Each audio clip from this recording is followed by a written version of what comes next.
I know the perfect green place to awaken the nature lover in all of you. The air is guaranteed clean and fresh.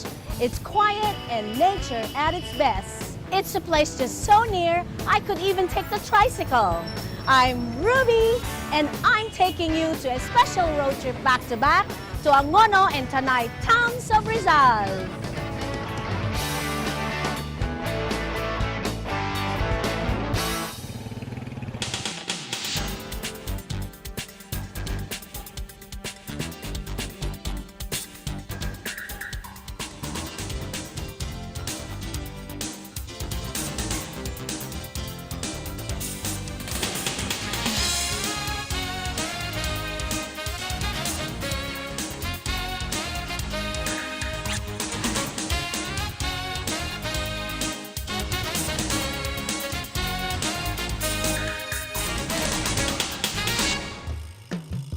Named after our national hero Jose Rizal, Rizal is a province located in the Calabarzon region. A mere 16 kilometers east of Manila, rustic Rizal, as some call it, is a well-loved ecotourism destination by anyone wishing to breathe in clean air and have a real communing experience with nature. Hidden in the towns of Angono and Tanay. Angono, or better known as the arts capital of the Philippines, holds true to its name. Why?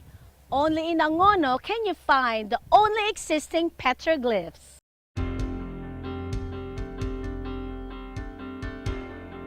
Discovered in 1965 by national artist Carlos Botong Francisco, during a field trip with a troop of Boy Scouts, Botong reported to the National Museum the existence of a cave with drawings of a primitive quality.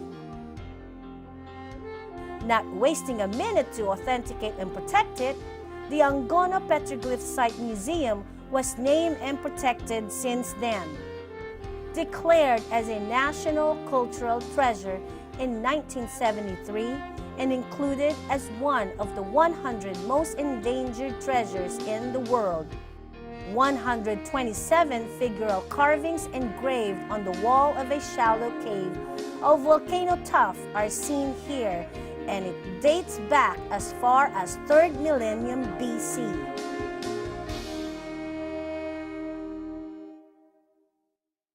What are petroglyphs? Actually, mga petroglyphs came from a word, Greek word actually. Petra means rock and glyphs means inscriptions. Basically here, we have a drawings encrypted in the rock wall, so they call it petroglyphs. What were the drawings all about? The drawings represents the ritual they've made before they... Archaeological excavations of the site have yielded fragments of earthenware and obsidian flakes, which suggests the cave may have been first used sometime during the Neolithic period.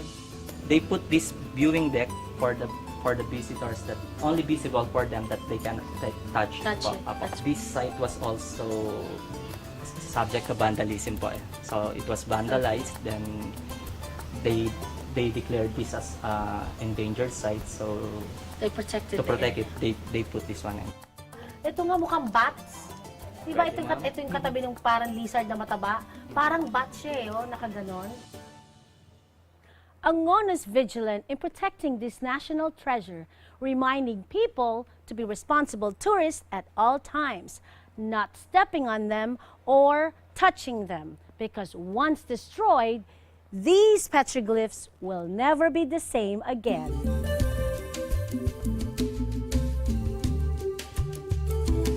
But beyond the great discovery of the Petroglyph Museum, did you know that Angono is also the birthplace of two great national artists, Botong Francisco and Lucio San Pedro? Year after year, Angono has never stopped producing some of the country's brightest artists. Dominant is the art mural works of national artist Botong Francisco.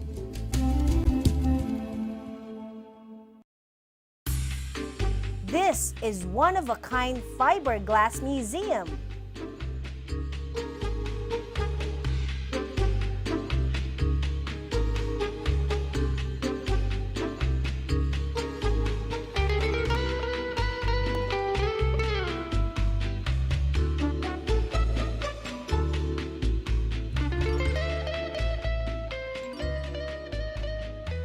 Behind me is one of the masterpieces of Pitok Blanco, entitled The Fisherman's Festival. And with me today is the third generation Blanco, Jasmine. What is the Blancos famous for, Jasmine? Actually, kilala po kasi yung family namin as family of artists. At yung ginagawa po namin paintings, yun po yung nagre-reserve ng Filipino culture. I see.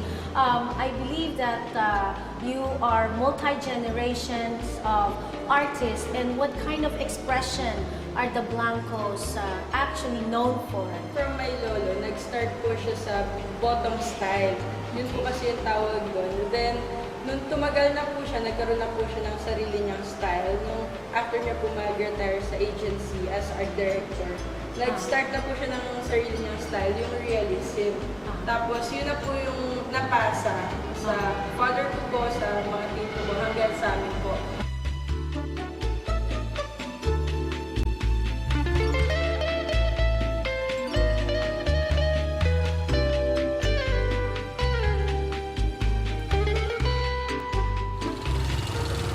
Museum hopping here in Angono is more exciting since we're using an eco-friendly tricycle powered by LPG.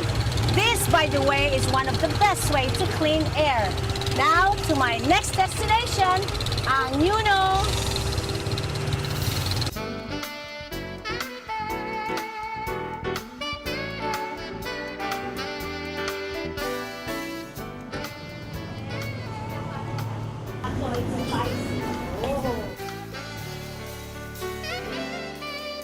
Arts for Angono does not end in museum. It extends to their kitchen as they are also culinary artisans.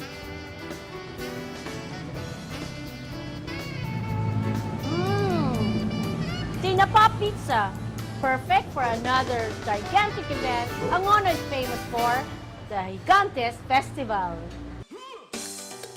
The Gigantes Festival is held every November in honor of San Clemente, patron saint of the fishermen, since Rizal is in the northern shores of Laguna de Bay.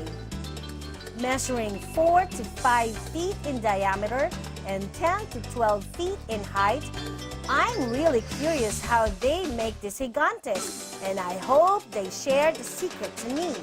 A few inches wouldn't hurt, don't you think? Gigantes are made of what? Recycled paper. Recycled paper, so it's paper mache. Paper mache. How long does it take para matapos ang one gigante? Pag mga caricature, siguro 2 weeks lang. Pero pag personalized, mga 1 month. 1 month, okay. Pag mga portrait. And normally, how big, how tall siya? Nung mga frame na ganito, more than siguro 10 feet, more than 10 feet. Your gigantes are the only one that with moving heads. Yeah. With moving heads. That's also still one person inside.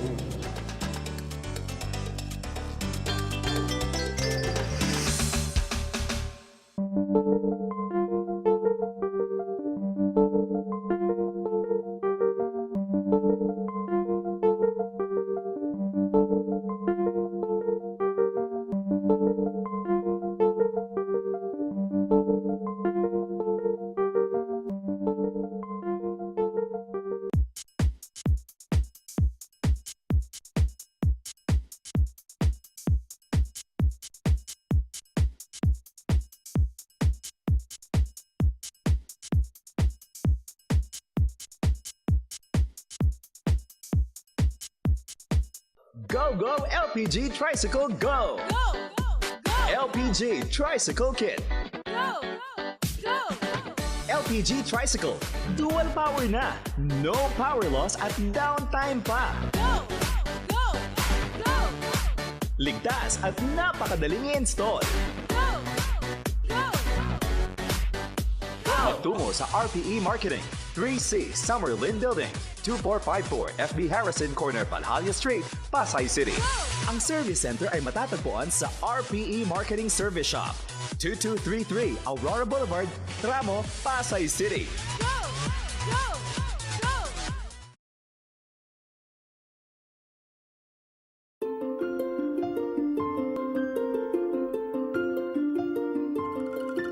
Because of its proximity to Metro Manila, RIZAL is the perfect getaway to detoxify your body and mind from all the pollutions that the city living brings.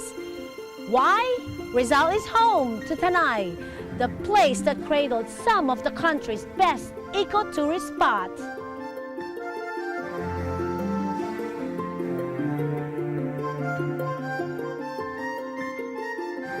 It's a huge discovery on my part that Tanay, a mere 2 to 3 hour drive from Ortigas, holds such mystic wonders. Who would have thought they'd have not just one, but two breathtaking falls? The Daranak Falls and the Mccloud Falls.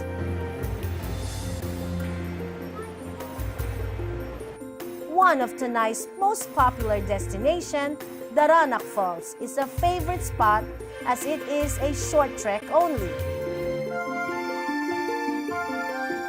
I hurry my steps as the sound of flowing water and the smell of fresh air thrills me no end. Along the trek, I'm suddenly stopped by this unique act.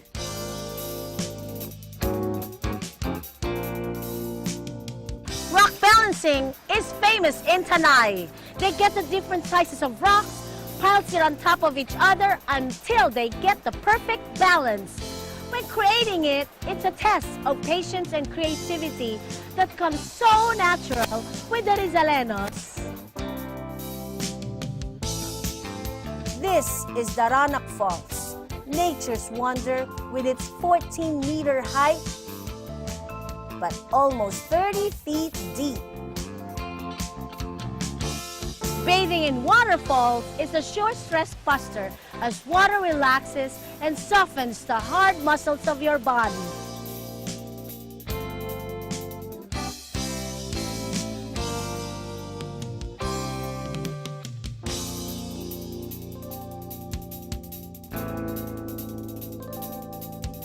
Tanay is home to the cleanest inland body of water in Region 4.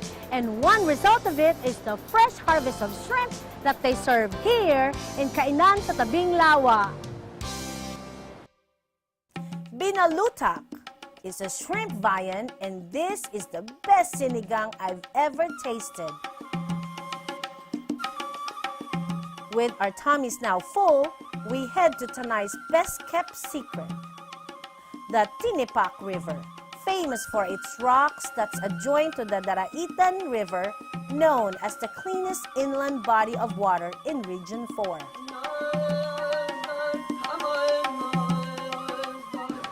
Nature's still the best sculptor and artist of all. Look at all this rock formation, crystal green waters, and the serene environment. I sure hope this will stay forever away from urbanization. Please, don't do this. Never vandalize your environment. And capping my Tanay day is a trip all the way up to the Parola, a lighthouse that provides a magnificent bird's eye view of Laguna Lake.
Evident in Rizal's province is the people's steadfast protection to its natural resources, the waterfalls, caves, and rock formations. But right now, especially in Angono, the whole town is united upon the calling of their leader to protect even more this lakeside located in the southern part of Laguna de Bay. This is Angono Lakeside Park. Sea life bustling around, clear water flowing, fresh fish being caught, and best of all, the people enjoying clean, fresh air 24 hours a day. Now an eco-destination, Angono Lakeside offers boat rides that go around Laguna de Bay.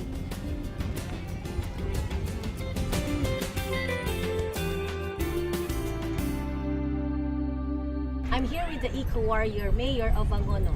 Sir, can you please tell us more about the connection of Lake Angono to Laguna de Bay? Well, the Lake of Angono, known as the Laguna de Bay, it's very vital to Angono people since the independence of Angono in, of course, in Angono. This is the very source of life and one of the major source of livelihood before is fishing and, of course, agriculture. How did the people actually join the project or help you actually implement all of your programs? Well, it's a dream. It's just a concept. When I started this project way back in 2000, I started with one backhoe, small backhoe, and 50 volunteers, these children. The lake is very important to the people of Angono. And how do they sustain life here in the lake area in addition to fishing and boating? One, it's not only an issue of the theme park. Okay. It's an issue of, let's say, our fisherman to a boatman during the day. You manage the lake, you assign every area of the lake into their purpose. Like there is a Kampongan belt, there is a fishing area, there is a boating area, there is a place where children Park. can do their Malapit style way of swimming. The lake is so clear and you have all the fresh air and we don't smell anything. Part of the compliance of what the national policy and of course the national ecosystem of managing our lakeshore and the call of the national, our president of the national greening program. It's a national call, but it's only a local movement that really put us something very, very positive.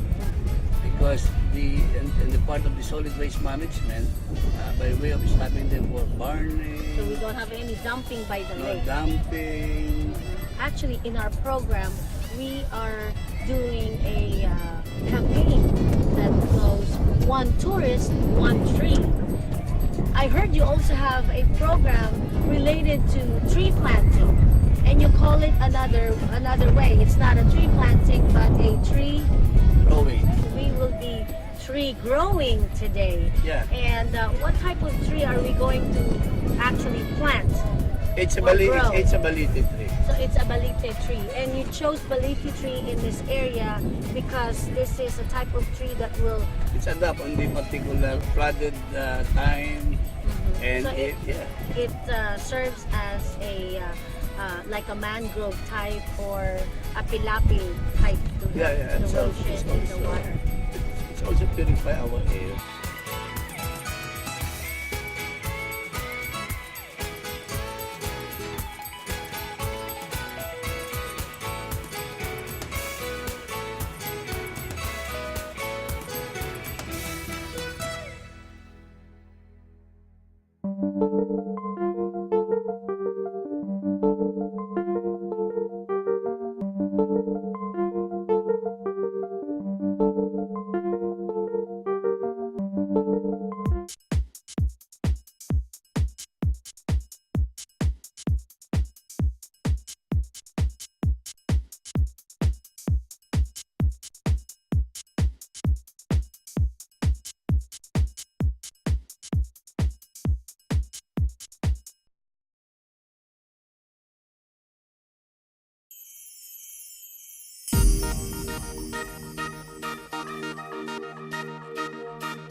One of the things that protect Angono Lakeside Park are these trees. So when you visit a place, make sure you plant a tree. One tourist, one tree. And sir, I understand this is a balete tree. Yes, this type of tree is a type of tree that we adapt on the particular shoreline. And it grows even there's a flooded time, ano? Okay? Now, doing good doesn't end in just planting trees. You need to protect them from being cut. Here in Tanay, Rizal, much value has been given to trees that instead of cutting them to be used for cooking, they have alternative way of producing coal, and it's not made of trees. This is a charcoal, not from cut out trees, but from agricultural waste. Carlo, can you please tell me what we have here? This is an environment-friendly type of charcoal. Okay. This is actually the waste-to-energy program of Mayor Rafael Tanwarto in Tanay Rizal. Okay. And this charcoal briquette is made from agricultural waste such as leaves, twigs, coconut husk, and even water lily. Okay. Is there any specific agricultural waste that you prefer to use, or we can just pick out any of these agricultural waste? Actually, we can use anything. Anything from the leaves, anything that you Yes, find corn in the cobs, mountains. Corn cobs, rice hull, anything that Any- we can find in the mountains. Okay, what's the advantage of actually using this type of charcoal briquettes over the traditional charcoal? Actually, this is, of course, environment friendly. This is one of the climate change mitigation program because by using this, we are actually lessening the cutting of trees. So exactly, what's the process of making your charcoal briquette? So the first process, of course, you gather the materials, the agricultural waste, then carbonize it using a metal drum. Okay. Then this is the carbonized materials. Okay, so you have the carbonized materials here already. Then, and then from there? The next process is to pulverize it, to grind it, Okay. then mix it with binder. Okay. Binders. And what they use for binders? Binders usually cornstarch, then put it into the briquetor. Okay, so that's how they're glued together. Yes. Okay. Then the last part is the drying process. The whole process, of course, will take us at least 1 day. One whole day One for whole the. day, yes. Okay. Now, is there any special place where we can get them? Is it only here, or is it distributed outside Tanay? Where can we actually get this type of briquettes? So far, it is being manufactured only here in Tanay. Okay. And our market is the local populace in order for them to realize that this is much more sustainable, environment friendly, and Way of cooking. yes. Right.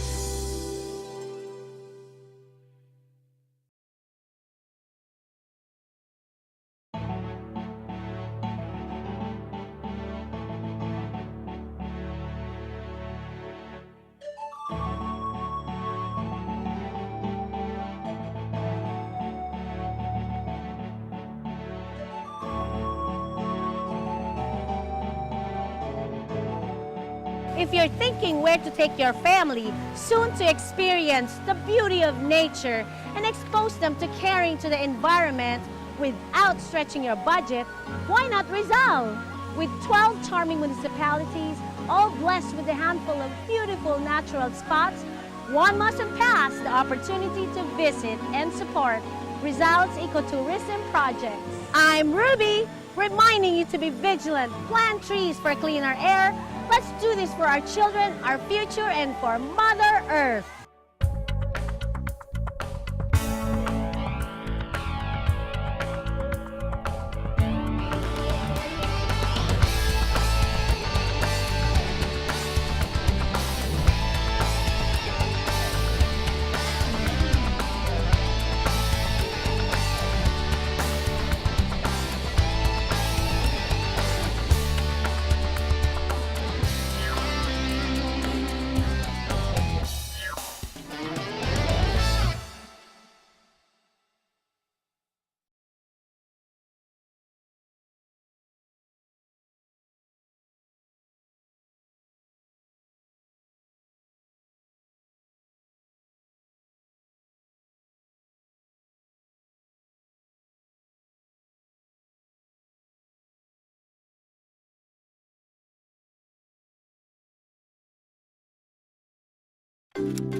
As an architect, the buildings we design, we preserve the trees, we work around the trees. And for roads, even trees are traffic calming devices. And we environmental planners were willing to re-educate our leaders on the value of a mature tree and the value of the environment. How to design with the environment in mind, how to design with nature, how to strike a good balance between nature and natural environment and the built environment. And these decisions will have an impact for many generations. If a 70 or 100-year-old tree, at least 3 generations have benefited from that. So if we destroy that forever, those mature trees will be gone forever. And if you multiply it, 9 million pesos per tree, that's even probably a higher value than the roads that you're putting in.